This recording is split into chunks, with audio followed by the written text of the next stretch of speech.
Une première mi-temps assez forte en intensité, mais avec une domination clairement et uniquement basque. Mais ça, je pense qu'on s'y attendait. Salut, bonjour, bonsoir à toutes et à tous. Bienvenue dans ce débrief qui opposait le FC Barcelone face à Bilbao. Mais avant, n'oubliez pas de vous abonner si ce n'est pas encore fait. Et moi, je vous dis merci beaucoup pour le soutien. On y va. On a déjà un peu l'habitude de voir que lorsqu'une équipe reçoit sur sa pelouse, elle est souvent en mode agression au début. Mais l'inconvénient est qu'un match se joue sur 90 minutes. Et comme le disait déjà Omar Dan Fonseca durant la première mi-temps, ce n'est juste pas possible de tenir sur ce rythme durant tout le match.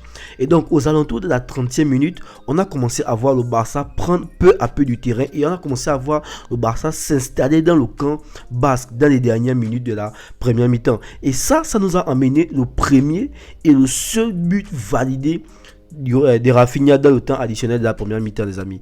Les amis, juste Rafinha, on va parler de Rafinha juste un petit peu. Rafinha en termes de stats cette année, c'est 8 buts plus 8 passes décisives en 24 matchs.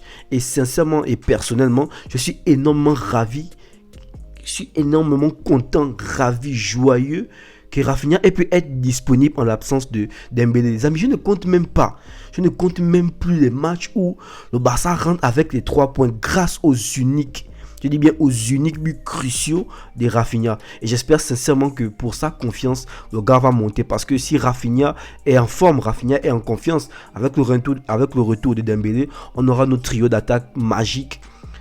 Lewandowski, Rafinha, Dembélé. Surtout qu'on a commencé à voir que le système à 4 milieux, Xavi semble avoir aboli complètement. C'était peut-être un système transitoire. Et voilà, il a peut-être vu ce qu'il a vu. En tout cas, c'est un système qui a marché. Donc, je ne pense pas qu'on sera étonné de revoir ce système prochainement. Mais actuellement, c'est un système à 4-3-3 qu'on avance. Et dans un système à 4-3-3, avec le retour de Dembélé, Rafinha, s'il est en confiance, c'est un élément très important. C'est un joueur dont on aura grave besoin et je suis énormément content.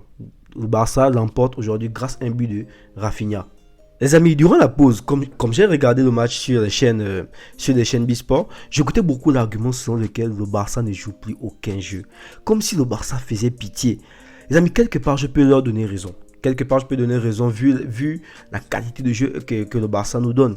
Mais personnellement, moi, je ne suis pas d'accord avec ces affirmations. Le Barça a eu un style de jeu autrefois, oui, ça c'est vrai. Le Barça a eu un style de jeu selon le modèle de Johan Cruyff.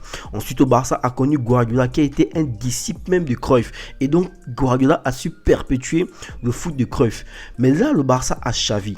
Bien que Xavi ait été un pilier fondateur du tiki-taka sous l'ère de Guardiola, mais Xavi veut lui-même à ce moment instaurer son propre jeu. Il veut instaurer son propre football. Donc pour moi, le Barça n'a pas perdu son identité. Le Barça revêt juste l'identité footballistique de son manager et c'est tout. Et son manager actuel, c'est Xavi. Donc pour moi, c'est la patte Xavi. Le Barça sous Xavi, les amis, c'est 8 buts encaissés en 24 matchs.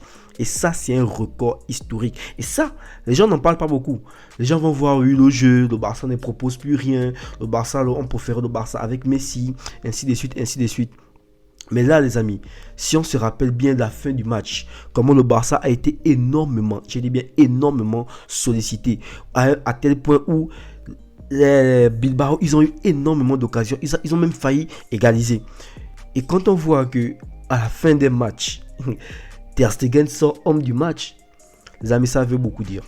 Ça veut certainement dire que le Barça a beaucoup misé, que le jeu de Xavi est beaucoup misé sur l'aspect défensif. Donc ça veut donc dire que si Xavi aux entraînements travaille beaucoup plus l'aspect défensif que l'aspect offensif, il est évident que le jeu footballistiquement lui-même, il ne sera pas aussi alléchant qu'on le veut. Ça, c'est évident.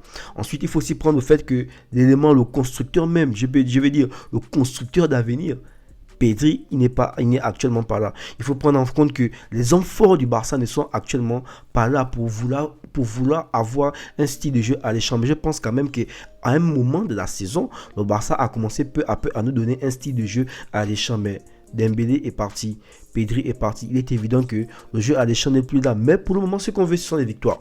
Ce sont les victoires et en tout cas, en termes de victoire, le Barça est là. Donc, moi, je ne suis pas d'accord avec ceux qui disent que le Barça a perdu son identité. Moi, je dirais juste que le Barça revêt l'identité du style de son manager. Parce que c'est ça une équipe, c'est ça un manager. Il donne un style de jeu.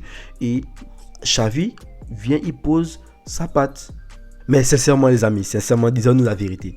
Je ne pensais jamais que moi un jour Nac Barcelonais, j'allais venir dire sur cette chaîne que Gilles Manzano nous a été favorable. En tout cas le Gilles Manzano qui a mis un carton rouge bizarre à Lewandowski. Je ne pensais pas que c'est ce même Gilles Manzano là qui devait venir annuler un but à cause d'une main. Parce qu'il faut se rendre compte que sur la main, même De Jong qui est sur l'action, De Jong ne revendique même pas la main. Donc sincèrement, voilà, il faut aussi dire merci aussi à l'arbitre. Quoique la main existe bien. La main existe, la faute existe. Mais il fallait quand même pouvoir y revenir. Et le Gilles Manzano qui a donné ce rouge là à Lewandowski, ce même Gilles Manzano, pour moi, je pensais qu'il n'allait pas siffler cette faute là. Donc, le Barça prend donc son 9e succès en Liga sur un score de 1-0 les amis. C'est compliqué. 9 matchs. Donc sur 24 matchs, le Barça prend 9 matchs. Sur 9 matchs, le Barça a aligné 9 succès à 1-0. Mais c'est compliqué les amis. Mais bon, c'est largement suffisant pour prendre les 3 points et maintenir la différence de 9 points avec le Real Madrid qu'on affronte donc dimanche prochain. Donc en attendant le match, en attendant le débrief, en attendant le classico du dimanche prochain, abonne-toi, like, commente, ça fait toujours plaisir et ça soutient énormément la chaîne. Moi je te dis à la prochaine. Prends soin de toi, prends soin de tien. Peace out. Visca el Barça y Visca Catalunya.